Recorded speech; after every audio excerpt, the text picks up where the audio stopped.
Halo teman-teman semua, kali ini kita akan membahas tentang besaran dan satuan. Yang pertama kita bahas adalah besaran. Apa sih besaran itu? Besaran merupakan sesuatu yang dapat diukur dan dinyatakan dalam angka. Besaran terbagi menjadi dua, yaitu besaran berdasarkan satuannya dan besaran berdasarkan nilai atau arahnya.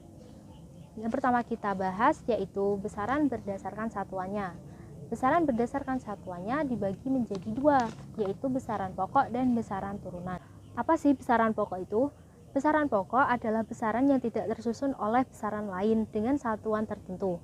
Besaran pokok dapat disingkat menjadi Juminten suku Pamawa. Juminten suku Pamawa yaitu Jum sebagai jumlah zat, Inten sebagai intensitas cahaya, Su sebagai suhu, Ku sebagai kuat arus listrik, Pa sebagai panjang, Mas sebagai massa, dan Wa sebagai waktu.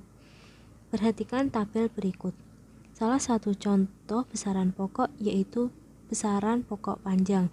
Besaran pokok panjang memiliki satuan meter dengan lambang satuan M kecil. Yang kedua yaitu besaran turunan. Besaran turunan adalah besaran yang satuannya diturunkan dari besaran pokok. Perhatikan tabel berikut ini. Salah satu contohnya adalah besaran turunan luas yang terdiri dari besaran panjang kali lebar. Masing-masing panjang dan lebar memiliki satuan meter dengan lambang M kecil, sehingga lambang luas adalah M kecil pangkat 2 atau M kuadrat. Setelah mempelajari tentang besaran, kita beralih mempelajari tentang satuan. Satuan selalu mengikuti nilai besaran. Nama satuan berbeda-beda di setiap daerah. Sebagai contoh, di daerah Indonesia terdapat banyak nama satuan luas. Nama-nama satuan luas seperti Upin dari Jawa Tengah, Tumbak dari Jawa Barat, Angger dari Kalimantan Barat, dan Rantai dari Sumatera. Selain satuan luas, terdapat satuan massa seperti Mayam di daerah Sumatera Utara. Tidak hanya di Indonesia, di negara lain pun terdapat perbedaan satuan. Contohnya, perbedaan satuan panjang seperti inci, foot, yard, feet, dan mil. Perbedaan nama tersebut diikuti perbedaan nilainya. Oleh karena itu, dalam membandingkan hasil pengukuran diperlukan sistem satuan yang tepat dan diakui banyak orang. Sistem satuan yang dijadikan standar satuan dinamakan satuan sistem internasional.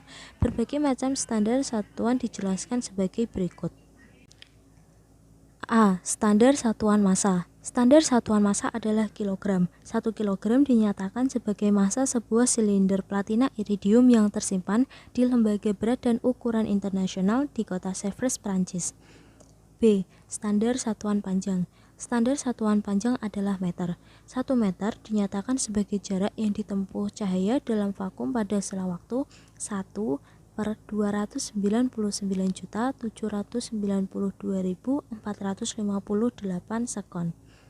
C. Standar satuan waktu. Standar satuan waktu adalah sekon atau detik. 1 sekon dinyatakan sebagai selang waktu yang diperlukan oleh atom cesium 133 untuk melakukan getaran sebanyak 9.192.631.770 kali dari radiasi transisi elektron terkuantisasi di antara dua tingkat energi yang sangat halus pada keadaan dasar. Dan D. Standar satuan arus. Standar satuan arus adalah ampere. 1 ampere dinyatakan sebagai kuat arus listrik yang memindahkan muatan listrik 1 coulomb setiap 1 detik. E. Standar satuan suhu. Standar satuan suhu adalah Kelvin. 1 Kelvin dinyatakan sebagai 1/273,16 selang suhu antara titik triple air dan titik nol mutlak pada skala termodinamik. F. Standar satuan jumlah zat. Standar satuan jumlah zat adalah mol. 1 mol dinyatakan sebagai jumlah zat suatu sistem yang mengandung entitas elementer, yaitu atom, molekul, ion, dan elektron sebanyak atom-atom yang berada dalam 12 gram karbon 12. G. Standar satuan intensitas cahaya. Standar satuan intensitas cahaya adalah kandela. 1 kandela dinyatakan sebagai intensitas cahaya dari satu sumber yang memancarkan radiasi monokromatik dengan frekuensi 540 kali 1012 Hz dan mempunyai intensitas radian 1/683 watt per stradian.